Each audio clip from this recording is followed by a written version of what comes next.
Aloha! What up from the not-so-sunny shores of Western New York. I am your host, Liam Thomas, and thank you for taking the time to come on out to the club. All right. Hope everyone is doing well. Hope the world is finding you in a good place. A little better than where we were last week with everything that went down, and we are still, the majority of the country is still grieving, and that's okay. And it's unfortunate, but it is what it is, and hopefully we're able to move beyond some of the horrors of everything. I'd like to say Happy Father's Day to all the fathers out there, including myself and my two guests today. We have on the show today, as I promised you last week, author of the Shibboleth, T.J. Mullane, and screenwriter Justin Ben Yoseff. I will be speaking with them today about many different beautiful things, and I'm sure we'll get into all sorts of different convo. I'm looking forward to it very much, as I hope you are. And we're not going to do too long of an intro because I plan on talking to them for a while. We have two guests today. I have two guests today. I'm normally not going to be doing that. Probably going to be doing one per episode. We'll see how that plays out, though. This is only the second podcast. As you'll notice in this one, we will be recording outside, which is a lot to do with coming on out to the club. The whole point of that is, usually there's a good setting for a podcast, and I decided what better place for a spiritual type of show than outdoors in nature. I'll try and limit a lot of the background noise, but we'll see how that goes. But we will be recording these episodes outdoors for the most part, with the exception of a really rainy day. If I have a good guest booked for that day, we might have to move it on inside, and maybe I'll play some little birdies in the background or something like that to tweet around and give us the feeling like we're outside. I have had the pleasure of meeting both TJ and Justin on a few different occasions, and we will be. I know that these are very interesting guys. They're very much fun to talk to. They got definitely different ideas. TJ comes from a little bit different of a background, and he's a little bit older, so he's got some old school views for a lot of my newer, or a lot of my audience that might be a little more in touch with different concepts and ways of thinking. But he brings a brand new spin to a lot of different things, and he's a lot of fun to talk to. And we'll be talking to him about such things as the Ten Commandments and whatnot, and different things. And Justin Ben Yoseff is a very entertaining character as well. And I will not drag this out any longer. I will get right to it. So thank you for tuning in, and please enjoy.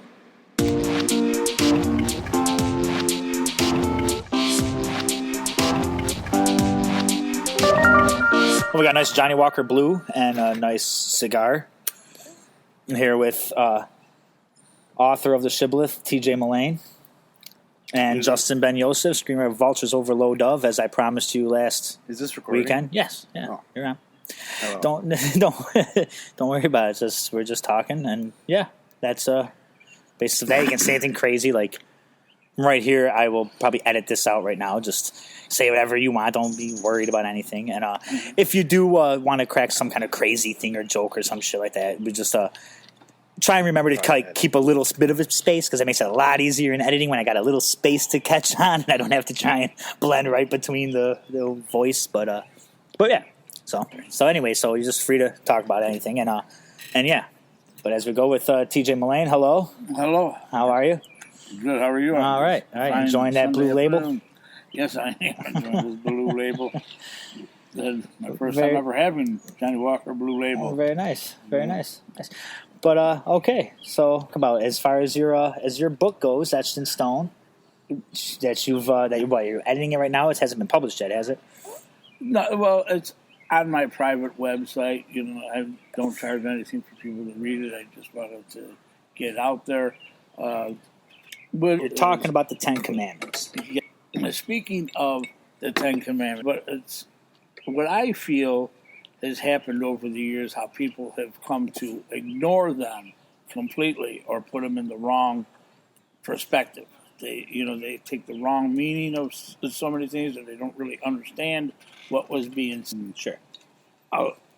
I have done research as I have spoken to priests, rabbis, pastors, and other people that follow religion. They are deeply involved with religion from the sounds of it. They follow religiously. But and the thing is, it was late in 1992 that the Ten Commandments were found, and they were found in Iraq or something. Iraq, right? In a cave in Iraq. And as we know, Iraq back in the biblical time, it was biblical time. That is always a funny one that comes from a lot of people, but yeah. Just because it's not really necessarily a lot of the dates we don't know, especially when you're talking about the Ten Commandments. There's a lot of controversy that the Bible 5 years means 5,000 years, 7 days meant 700 years or something. Anyway, that's where the heart of religion was actually being developed and coming out. Sure, more to the public. Right. Okay. Okay. And they actually discovered tablets, I believe, that they're etched. There's actually supposedly scribed in the commandments, the Ten Commandments, according to the Bible. And the way that they're etched, Charles Heston too. The way that they're and the way that they're etched in the stone, they're not chiseled like like people would think hammer back and in pick, that time with a hammer and chisel, pick or a chisel, and chiseled out with sharp edges. They're actually like handwritten in cursive, is how they are. And so anyway, this is why I say that the bright light that Moses was speaking with was actually God, the Spirit of God, or Allah, or whoever, how they want to refer to him.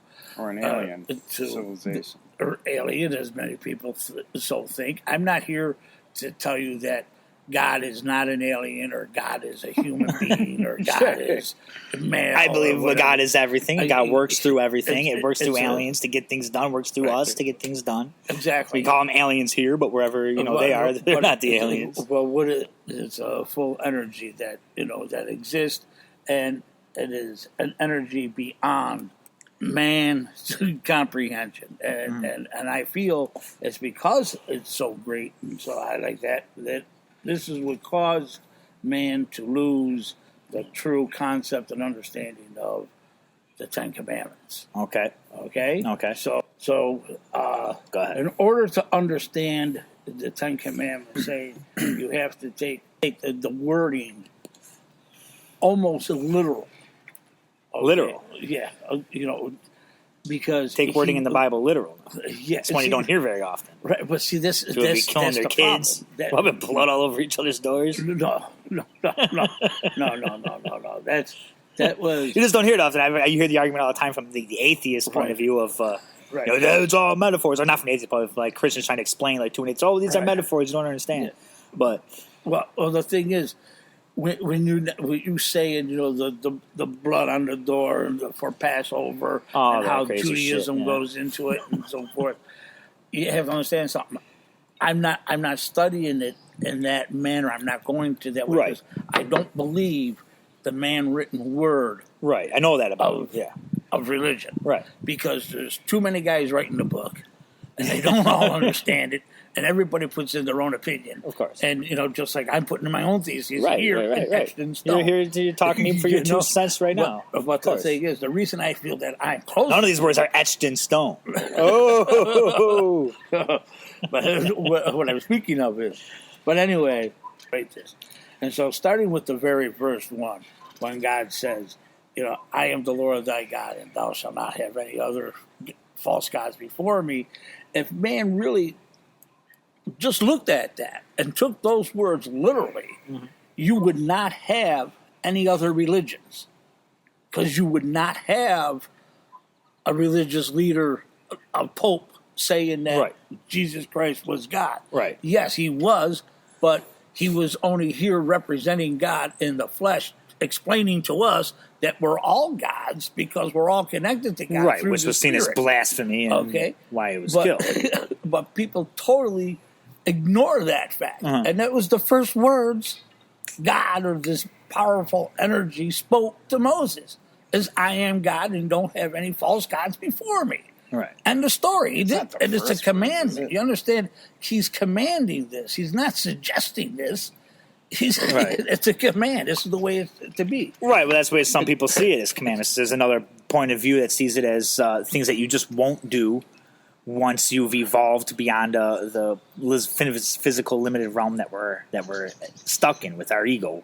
So, I mean, they're not really commandments; they're more commitments. Right. But they're not. They're commandments. That's how he put it. That's what I'm saying. No, it's literally a command. That is what God is saying. I am the Lord thy God. Right. You do not put anyone before me. End of story. Yeah, but that was after an edit. No, it wasn't an edit. That's the first commandment that's etched in stone. If you read the commandment, that's what it says. And that's exactly what it says. Right. It's not edited by anyone. And that's for me, though, is you. Not the Bible, I'm sorry. Another thing about the Ten Commandments, there's nowhere in the Ten Commandments does God say, and it's going to be this way until 1973. Then it's all going to change. Right. Or anything on that order, These are words that are subject to change 70 years after the author has died, right. like a copyright. These were commands that he laid down that he said you were supposed to live by. Okay, so the first one is, it was a very, very profound statement, very deep statement stating that this spirit that Moses couldn't even look at, continuously because the energy was so high that it's claimed that it was like a burning bush, but the bush wasn't on fire. Right. This is an indication of the power of this supreme being. I am so highly energized that I look like fire, but I'm not here to harm you. And I am telling you that I am the one you are to follow.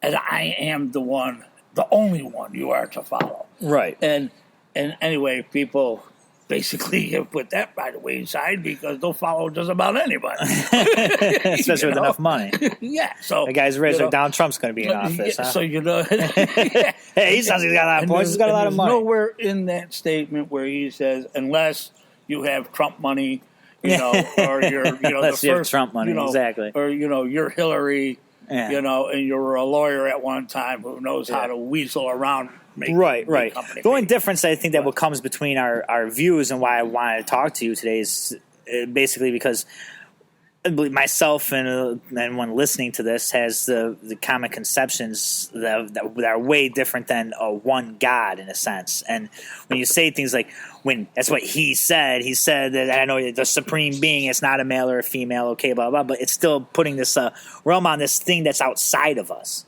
When my belief system more is within the fact that there's nothing outside of you, that we're all pretty much within like God's womb in a sense, So, while this supreme being, as you word it, might want to have controlled or created us or whatnot, would never command anything on itself. It'd be like a person commanding one of its blood cells to do something.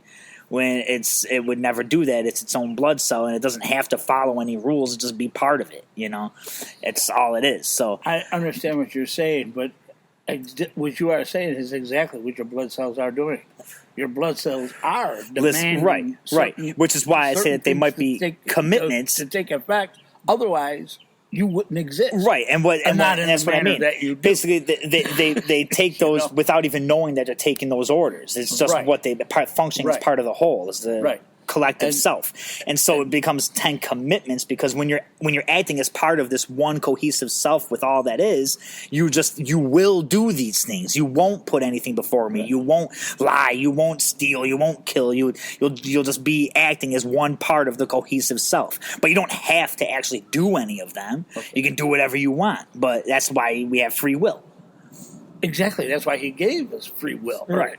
You can't have free will and commandments. Commanding you to do something negates the free will. Okay, so you're missing the point. The point is this. The command, to follow me and do as I am saying, to do these 10 commandments will always put you in the right with the Holy Spirit, with God, with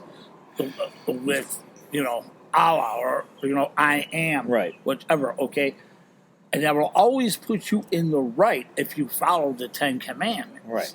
Okay, and these are commands because he's not suggesting to you that make me your idol. He's telling you I am your idol. Right.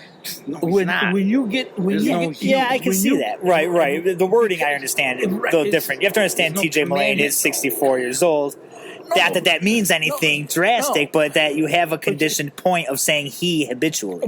Well, yeah, okay. Well, forget how I know to look past that. Little scenario. Okay, I can say he, she, because it doesn't matter. Well, actually, if you go to the commandment of honor thy mother and thy father, as I'm not going to write, tell you the whole how I wrote up the whole. Obviously not. Don't give away the ending of your book either. But no. But at the end of that particular commandment, okay, after I describe everything about it, okay, it said that God took the rib of Adam and made woman. Right. Okay, putting man first. A lot of people that are out there say this is why man controls women. He took our rib to make women. She's second. She's in second place. But you have to understand something. That's not why it was done. He took the rib of Adam because Adam, it was a precious part of him. And he is here to defend that and to take care of that. And then you have to understand when he says, honor thy mother and thy father, he puts the woman first. And the woman gives birth, not man. So if you a lot of people say God hates women when they bleed 5 days a month, they have to give birth. I'm saying a lot of people think that, not me. People say that because equal, again, obviously, they want to twist something because they can't follow the truth of it. And what he is saying, what God is saying, is that woman definitely comes before a man. Some people say he created all these animals and then he created man and he said, well, the lions and the tigers and the apes and this and that, they all have a mate. Maybe I should give man a mate, and that's why he created woman. Do you think a power so intelligent and so high that it created everything in the universe all of a sudden forgot about woman? I didn't think about the other part of the paradigm there, the other part of the coin. No, I think she was pretty much in the foreplay to start with, I think the she was right on the forefront. That's why it's called foreplay. but you know what I mean? I'm pretty sure she was in the mix way before it took place. So anyway, it very well could be that... And you also have to remember, the Spirit says, you are all in the image and likeness of me. All energy, all life. All life. Everything is in the image and likeness of this energy. So why wouldn't woman be first? Why don't we have leaders in the world spreading this message? By saying that, this is only another way of saying they want the power. One. See, they want the power. And this is one of the things in mind when I go through the commandments, I tell about don't have any false idols. Those who offend that commandment the most are political leaders. Oh, yeah. And not just political leaders, anybody who feels that they should be the leader of anything. Because they're demanding that you look up to them as their leader. Yeah. You make them an idol. It's a false idol. Right. Well, right. Our entire government's based on breaking the first commandment. Everybody's a false idol.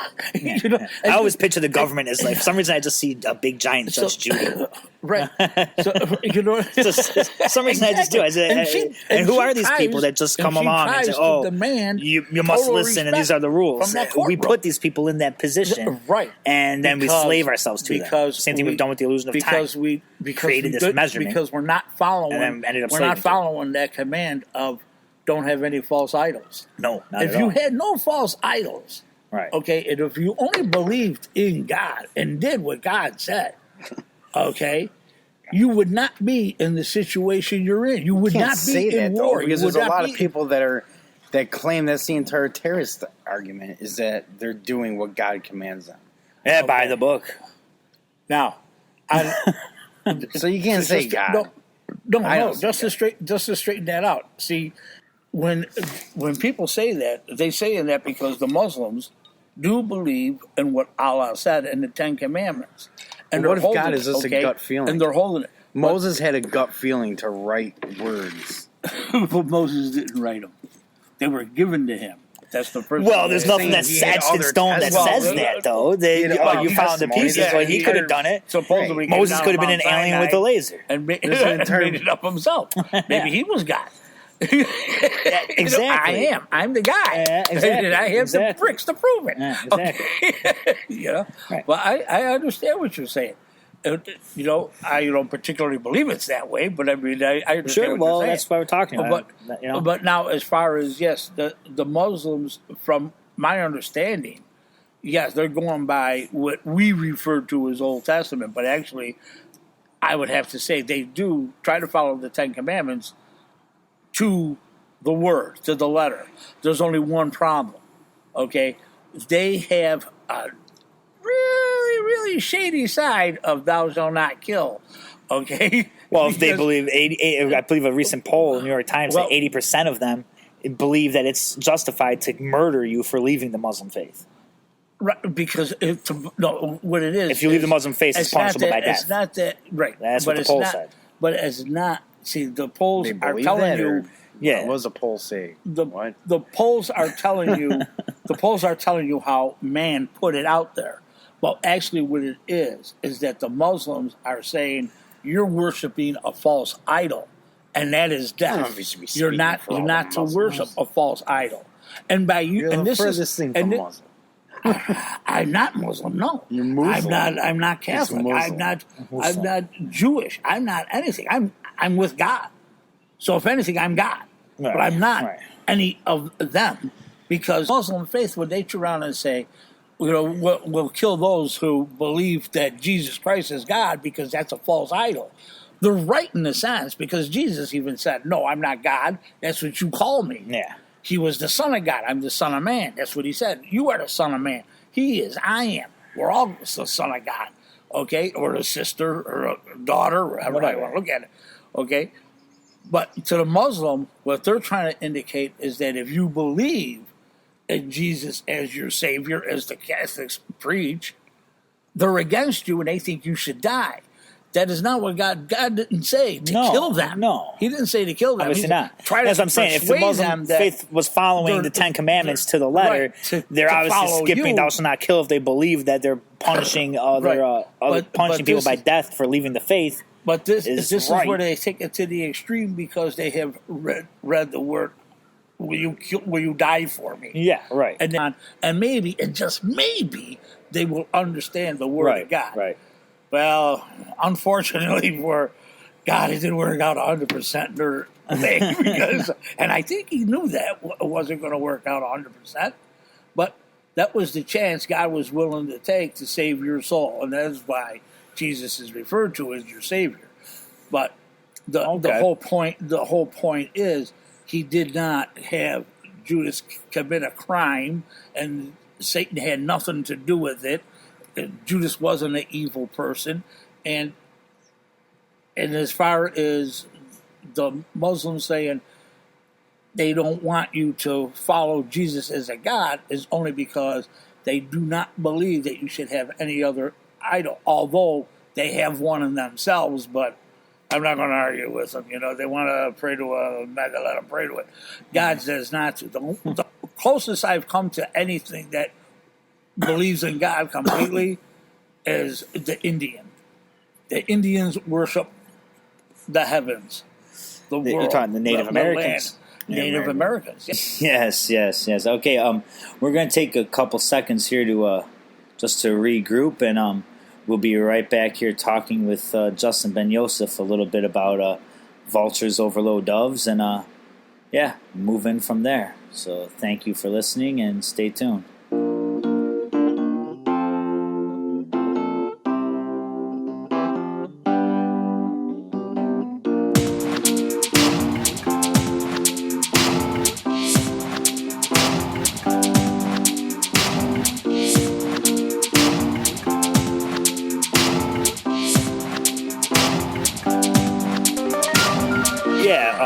Vultures Over Low Doves, I know, talks a lot about is just a radio drama, a fictional radio drama for anyone who hasn't heard it.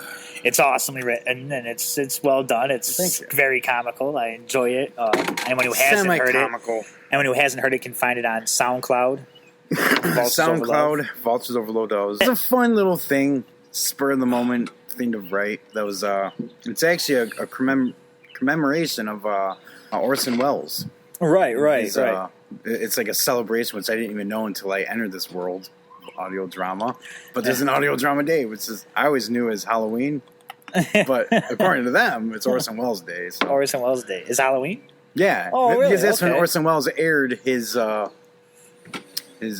major podcast at that time. Right. Okay, I didn't realize that. War of the Worlds. October 31st. I didn't realize that. And that's what sent everyone to a scare, which I listen to that now. Right. Those people were Halloween crazy. And the aliens are coming. This makes sense. They were just so naive. Yeah, right. I mean, if people actually fell for that, I mean, come on. It was aired like a broadcast. Right. I'm just like, if you're falling for this, then I don't know. Yeah. Oh, I've heard it. I've listened to the original trailer. Probably needed Game Boy back then. Yeah. You know, if they had Game Boy, Orson Welles wouldn't have made anything. Idiot. What the hell are you flipping out about? The guy said that this is brought to you by Nabisco. Right. But yeah, for anyone listening to Vultures Over Low Doves, what it's about doesn't have anything to do with what it almost sounds like. When I speak it on this program specifically, it sounds like those in control over the beautiful people of our planet, which is, a beautiful thing. Actually, I think a great title. I almost thought for a second, man, I wish I could title this podcast Vultures Over Low Doves, because it's all about rising above the establishment and the people holding us all down. I don't even own it now. No, I'm sure you don't. Yeah. Now it's a product of Oral Studios. No, of 11th Hour Productions. 11th Hour Productions, okay. Yeah. But hey, that's okay. It's about it's more of a fictional drama about a schizophrenic who ends up kind of losing it, which is okay. I've authored stories. I have one published on Smashwords. It's about a schizophrenic. Maybe I can give you the name. Vultures Over Low Doves actually came to me from God while I was riding a stationary bike. Okay. And I was just explain that. I was just riding. I was doing my exercise, and I was in that meditational zone where nothing matters because you're just getting you're sweating it all out, forgetting about life, time. And all of a sudden, it just came to me: Vultures Over Low Doves, and I was like, "Wow, that's a beautiful title." A year later, I was offered this job, and I was like, "Vultures Over Low Doves is going to get a title. It's going to get a story. That's awesome." Sorry, I had the title a year before. So the story, the title was a year before, and then I came up with this, and I was like, "Well, how am I even going to work that in?" So that's where the second dream sequence in that presentation even comes in, where it's like explains the whole Vultures Over Low Doves thing. And it turns out that if you look at it in the right light, it has a schizophrenic ring. Yeah, well, Vulture would have a schizophrenic ring to it. That's what it's about. Yeah. It's a horror story about a schizophrenic. But God gave it to you. Yeah, right. What do you mean by that? It was a dawning thought. So, dawning thought. Pretty much. And it sums up every painting I've ever seen in a church. Hey, there's a dawn. And I guess you can say anything inspired at all is from God. Yeah, right. Oh. It all comes from the infinite. I don't know. I guess it kind of hit me the way I envision a lot of. Like, what do you have to say about TJ's idea of the Ten Commandments? That's a long story. No, that's a little bit of topic. Not really. Do you believe that they should have been followed and we would be better off today? Yeah, that's one way of putting it. But it's a way of putting it that matches man's limitation, if you think about it, because you had to go back a long, long time before the commandment, the Ten Commandments, and that's when the first serpents are arriving. The first serpents. And the staffs, and it does kind of correlate. But, I mean, after all, wasn't it Moses that turned his staff into a serpent? Right, that's what they say, right. Pharaoh's serpent. Yeah. Stuff. Yeah. Right. Yeah. Pharaoh's serpent. When he was going back and forth. It goes back to serpent worship, which oversees every religion. The very first religion was serpent worship. It was worshiping of serpents. Had to be. With serpents and weren't it's exactly like every religion that's... Which, if you think about it, back then could have been a dinosaur. And, The you know, first, and- right. And every culture has just popped up all of a sudden. This advancement of man came and religion popped up, and every culture just pops up at the same time around the world, and they all have their own icons of lizard-like, serpent-like Right. beings that they were worshiping, And- dragons or serpents, or Right. and how could all these cultures come up with the same exact idea at the same exact Right. time? Unless there was some Right. serious influence from some sort of 12-foot tall serpent, lizard 12-foot tall holding lizard, a little child. some sort of reptilian creature. You can look at it that way. Hugging a child. And, But actually, the image of the serpent in religion was just The image of the serpent in what religion? and the original religion of What religion is that? paganism was the first. That maybe that we know of as far. I mean, Well, that we call it paganism, but even paganism wasn't the first religion. That's just I believe worship. it It was. just It goes kinda into was. that because worshiping the planet, Right. worshiping the It earth. was I think it was sun- much different sun than that long worshiping, before. yeah. Sun worshiping Wiccan. long before, and you go Wiccan. Right. And Wiccan explains the entire planet is this belly of Tiamat. Where Right. it was, so Tiamat was slaughtered, and they've fashioned the earth out of this sleeping serpent. right. Always goes back to a serpent. Everything. Right. You know? It was a pretty. You know? It's an Well, I intense- believe that's because this planet actually belongs to the reptilian race from Draco Centauri. That's who this planet actually belongs to. We are just guests here. We were created as a slave race to them, and we are just Which going is through the motions 10 of that. Commandments. Of that, That's who's commanding you. of race of lizard A people. lizard. That's. You know, I command you to never take a false idol.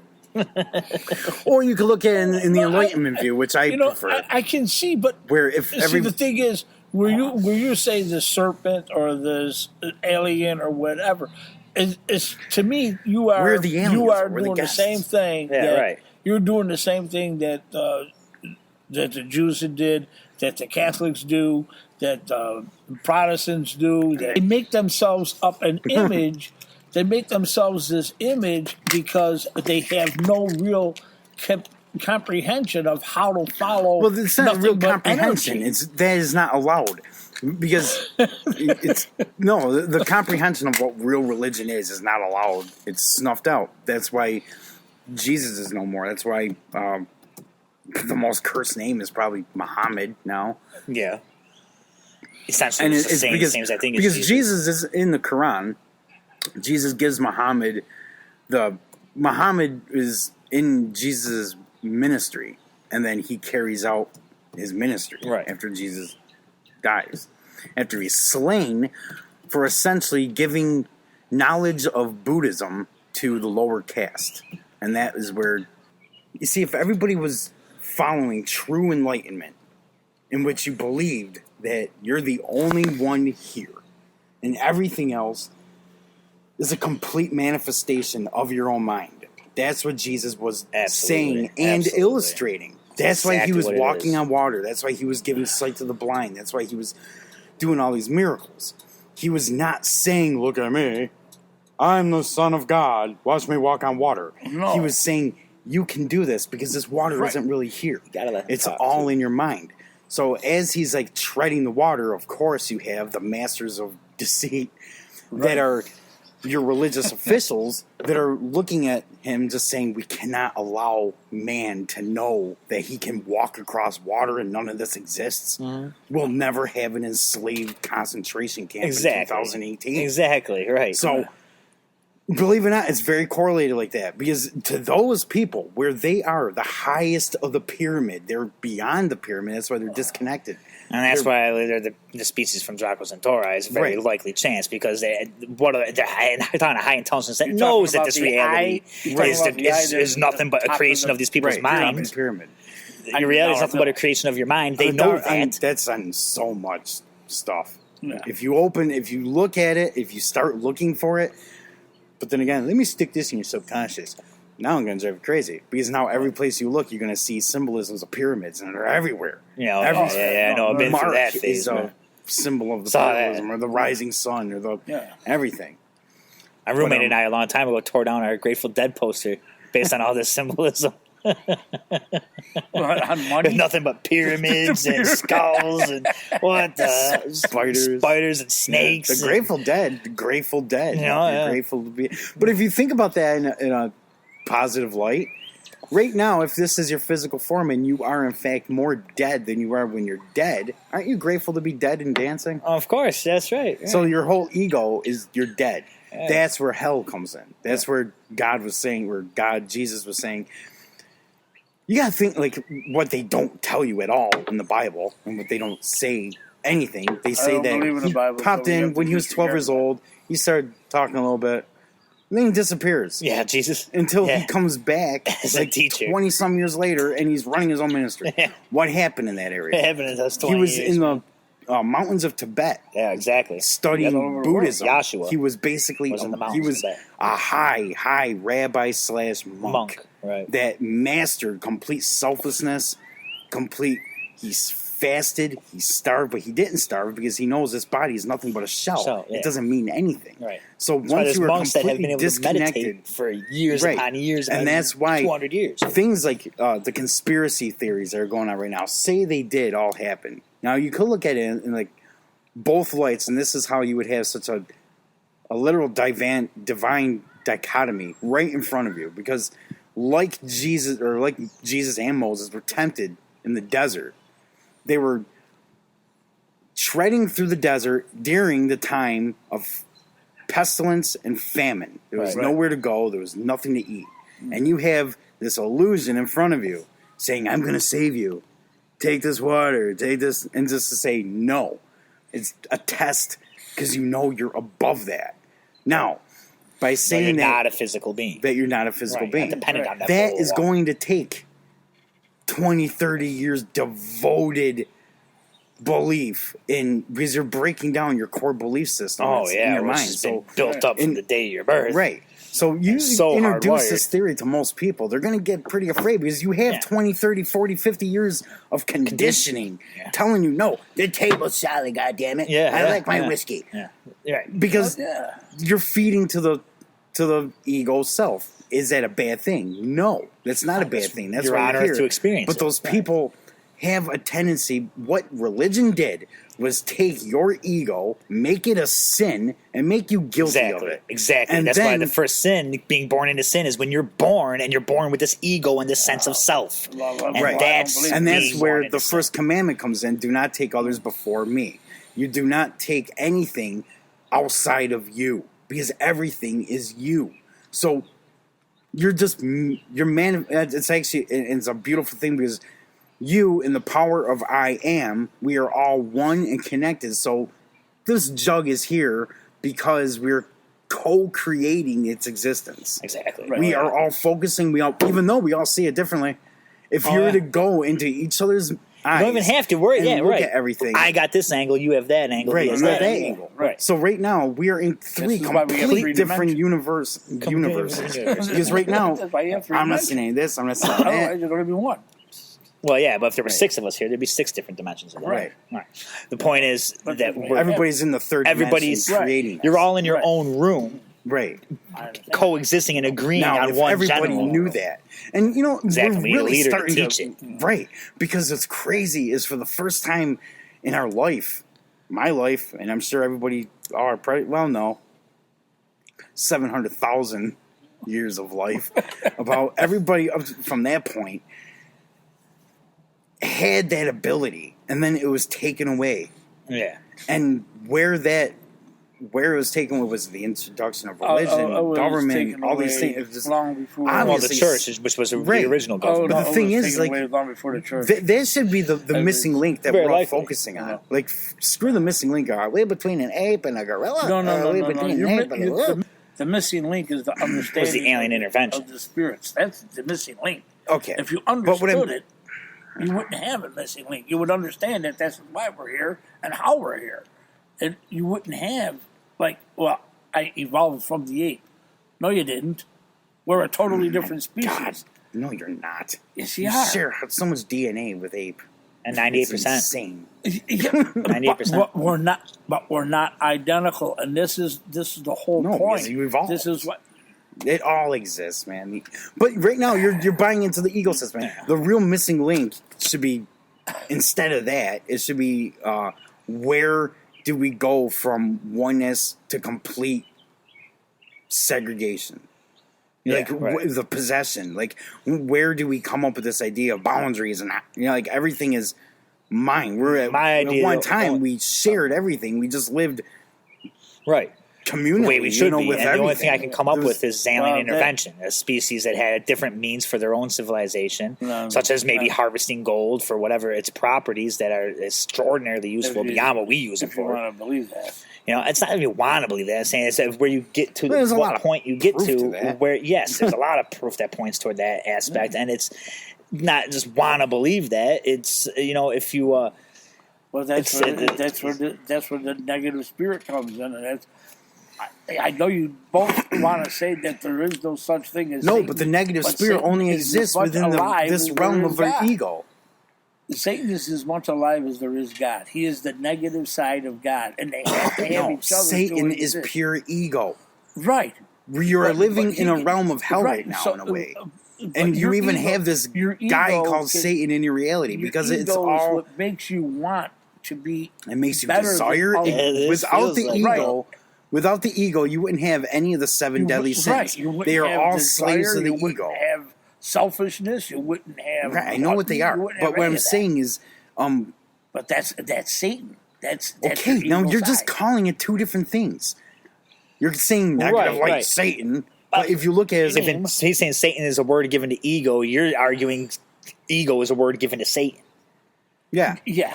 Yeah, it's the same difference. Okay, and that's what people without go the by. ego, you wouldn't have Satanism. That's why they sacrifice. That's why they, everything's sex based. It's shackling you to the ego. And you would have. And then being born with the ego is being born into hell. You would have goodness. That's also why there is which is why inevitably this world that you live in does own. Belong to Satan. This is why, rightfully it is Satan's. And this is why we're in Satan's realm. Yeah. Now, if you come in Satan's realm as a spirit and you're trying to say, there's a God, well, of course it's going to kick you out. Yeah. You're saying there's a oneness here, and your oneness doesn't belong. Right, See? Right. This is here. There's a oneness, and your entire foundation is based on separation. Right. You don't belong here. Right. So if you have like a great Satan that is there, which would be the ultimate ego mind somewhere, the co-collection of that, and it's... Well, we're all one, and the guys will go, yeah, well, you're Italian.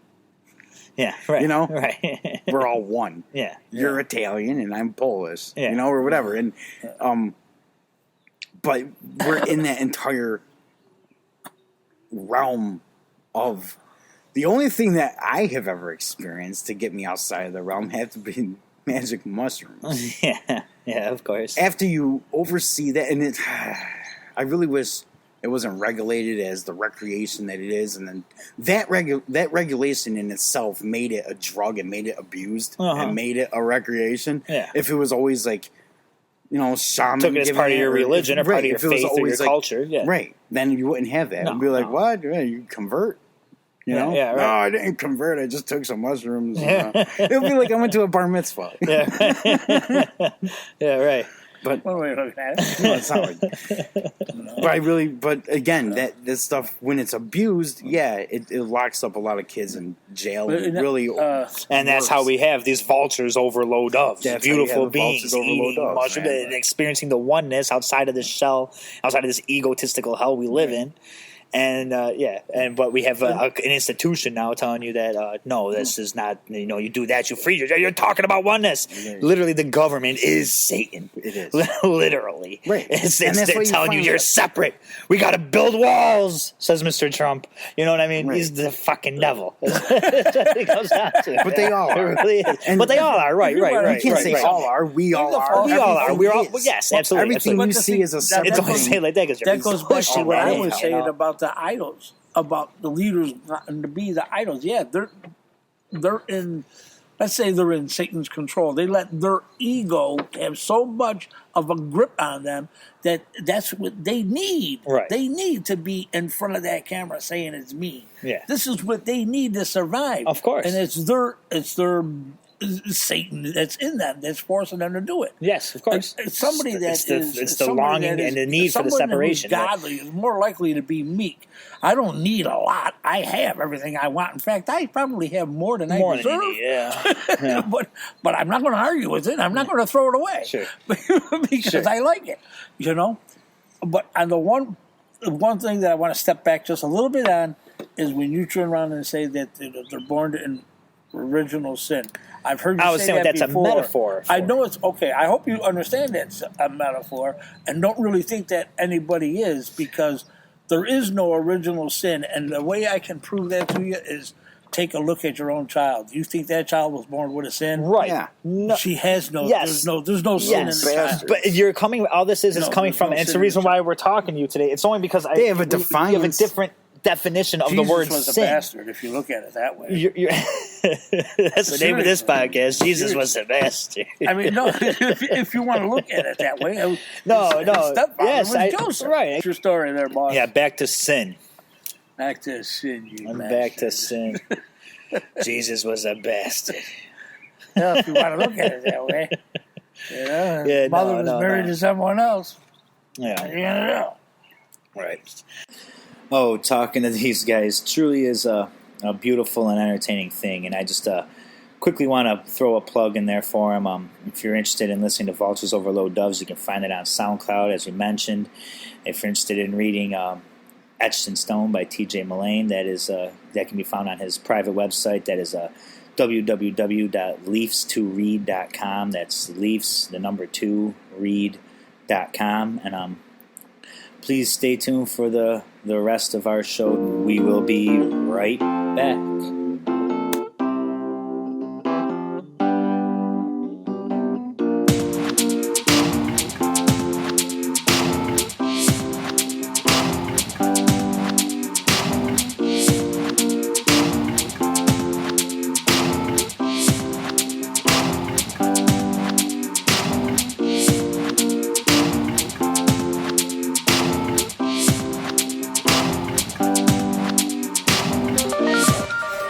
You know what's crazy, man?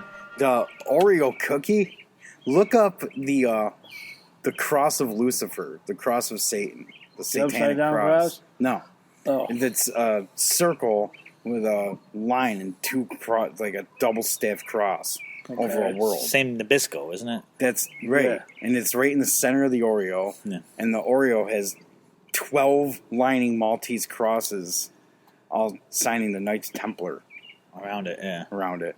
The thing is literally a Luciferian coin. Oh, Luciferian coin. It's a Eucharist, man. Yeah, And you yeah, dunk right, it, right, a you take Eucharist. it. Yeah, right, Seriously, dunk it in it's the a milk. satanic Eucharist. Well, you don't even realize because of corporation. And what, they caught sugar and cancer? Right. They cause all these kinds of shit, man. Yeah. It's crazy. Like, if you eat, I think, like 4 cookies or 5 cookies, is it? Yeah, it's like triple days worth of sugar. Again, if you give a kid that, like in the morning, as so many parents do, oh, you're having an Oreo cookie, you're giving that kid diabetes. Hell yeah. Ultimately, like right off the bat. right, There right. you go. Spike your insulin. Oreos are Satanism and child abuse. They are, man. So I guess whatever. Oreo won't be a sponsor for this my kid in the head podcast, though. for calling me a douchebag in public. I'm gonna say, go take your satanic Eucharist. Yeah, Satanic Eucharist. Here's a cup of 2%, you chubby bastard. I'll smack my kid when she's out of line. Leave me alone. At least I'm not feeding her cancer cakes first thing in the morning. Take your communion. Take your communion. You are anointed one. Yeah. That's what I'm gonna start saying every time I It's get a my shame kid because they are delicious. Oreo. I love Oreos, man. Oh, God, yeah, they're delicious. Can't have an Oreo ice cap or anything like that. That's just out of this world. But Yeah, right. an Oreo here today, you know, I pamper myself after the gym. Come home, Come on, couple Eucharists. yeah, couple Luciferian Eucharist, smoking illicit, go to sleep, go back to sleep. Yeah. Oh, But- yes. The seriousness of it all, man, is really that shows you are the complete control over. And as I touched on my first podcast, the last one, about it comes down to everything that you're putting into your body. Everything, we're under this complete control, and I hardly even know it. And I mean, it looks like, this isn't brand new news. It's consumerism and everything, and it's completely manipulated and controlled by these 6 families and Yeah. whatever. What do we slave to when you drive down the line and That's it does why turn we need into Bernie the Sanders, man. yeah. I wish I was mentioned a him in the better last one fame too, and all right, to endorse that guy. yeah. But obviously, it doesn't matter who endorses you. does it. Come on, Joe Rogan's on his side. Yeah, right. Joe Rogan's on your side. You're flawless. Yeah, right. No, Russell Brand likes him. Russell Brand. With those two names alone, come on. But Russell Brand and Joey Rogan both have very beautiful understandings. Awesome. They understand. They should be running for president. I would vote for Joe Rogan or great. Russell Brand. Joe Rogan, Russell Brand up there with his accent, running America. That'd be great. Joe Rogan is VP. Yeah, Joe Rogan. He just comes up with these ideas outside of an isolation tank. Right. I have a great idea for you. We're going to flip this economy around, brother. No, in a sense, though, no shit, though, because in a sense, this is what I'm really trying to talk mostly about is how we can get over a lot of things and how we can elect a spiritual leader. I would seriously elect Joe Rogan or Russell Brand over Donald Trump or Hillary Clinton and possibly over Bernie Sanders. I mean, I like Bernie because he's leading us closer in that direction. He's a baby step in the right direction. He is a baby step. I mean, that's what we need. He's a baby step in the right direction. So many years of conditioning. Right. And I mean, then when you listen to Obama talk, if you ever heard Obama talk to Mark Maron on his podcast, he speaks how you're always setting the course of government. You can set it so many degrees in the right direction, but you can't just turn 50 degrees. I mean, you're talking about millions of lost jobs all at once and just such a blow. So it's totally understood. You definitely do need baby steps, and so. Yes, I agree, and I think Obama said it closely that way, and Bernie could continue moving us that way. But then now you're going to get into a whole argument with the rest of the country because now you're talking about we're going in what direction? Socialism is where the only place that they see that going is total socialism. And I seen a guy who says he teleported or time traveled from the year 2276 or something like that. Totally socialist. And it's completely socialist. Right. And it sounds like a goddamn utopia. Yeah, if you listen to it. You just had that crystal that y'all listen to. It's great. Something like that. Yeah. So, I mean, is that something that we want? It's like... Why isn't that guy in, like, the Today Show? If people could... who's going to... Media. I know. That's the answer, man. It's another goddamn devil. It's another devil, man. The media is just another slave to those 6 corporations, those 6 families, whatever. And yeah. So I mean, how we could actually go about and who we could actually have to represent us as a nation. That's not just another twisted Democrat or Republican, really. But I don't know. I would lean towards socialism, and I would go to a socialist government in 200 years. But yeah, I guess when I was talking about more immediate results, which is tough.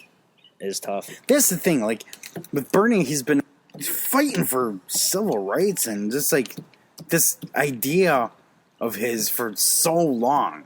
To get to this point. As a senator, man, you don't have anybody else getting arrested for standing up for black rights.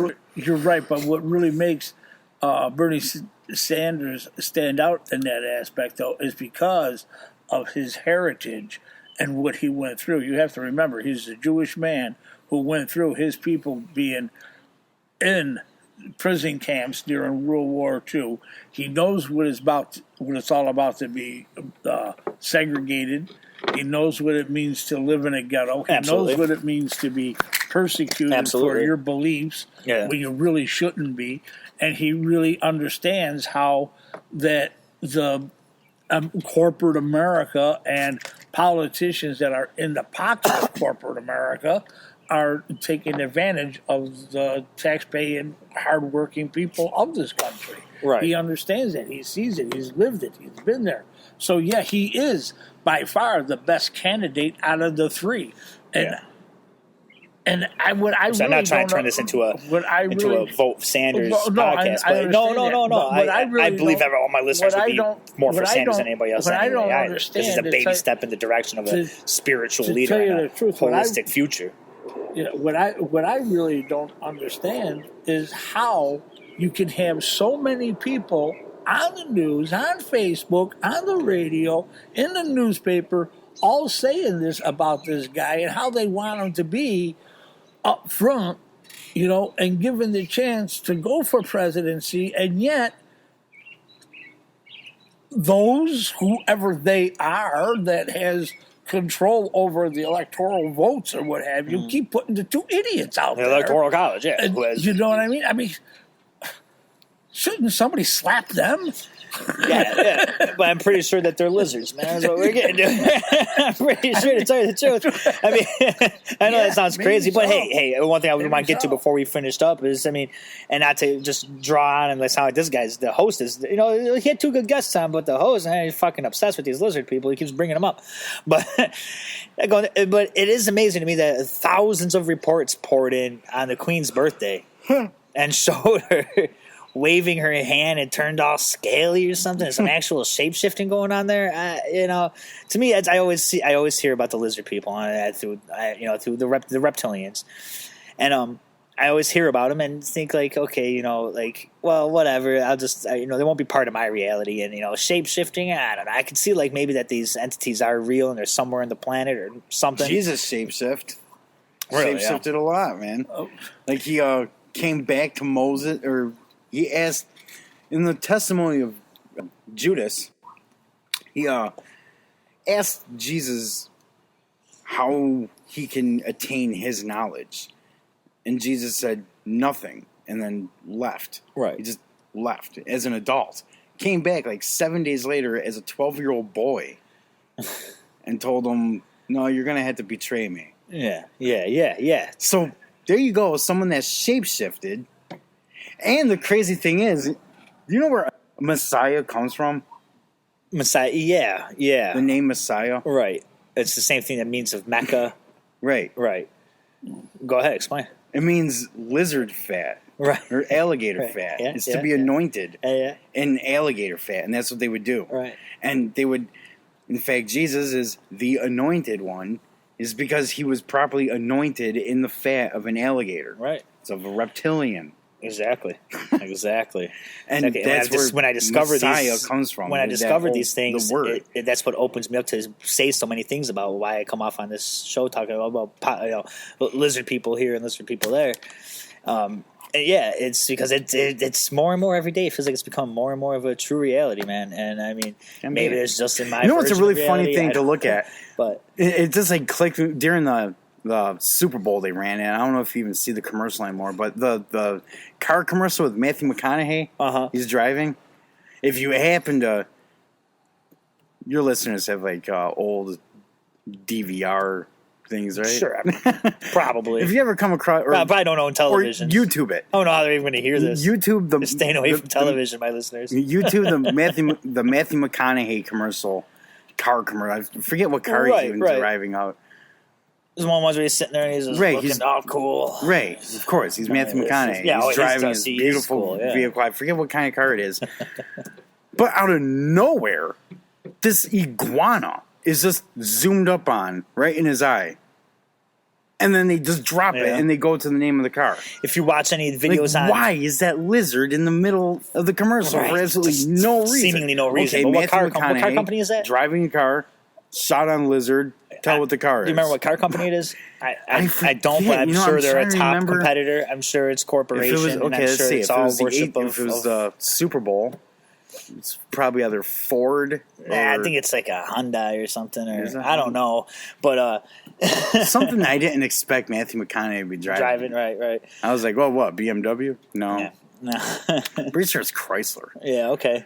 Wow, Chrysler, what's that, the Pentagram? Or Nissan? I don't know. Or something. One of them. Or Kia, which is the planet. You know what? That comes from. Okay. Kia was Earth, the original name for Earth. Yeah, right. In the Sumerian Wiccan name for Bible. Earth. Yeah, Kia. All right, but of corporation. If you ever seen the video on when Corey Feldman comes out talking about the pedophilia that's rampant in Hollywood and all that. Oh yeah. When he, I watched a documentary type film on that. Lincoln. Oh, it's Lincoln. Okay, well there you go. So look up a Lincoln. You'll see what is that, a cross or something? Really nice picture of a lizard in the middle of it. But in the one video I watched, we're talking about the pedophilia and the rings in Hollywood and all that. These higher ups, they show that all-seeing eye. You're talking about how many celebrities. I'm going to say, why would a lizard just appear in the middle of Matthew McConaughey's eye? Matthew McConaughey's part of him, and I'm not jumping out and just saying that and indicting the guy on ideas of being a lizard worshiper or a follower of some kind of cabal, but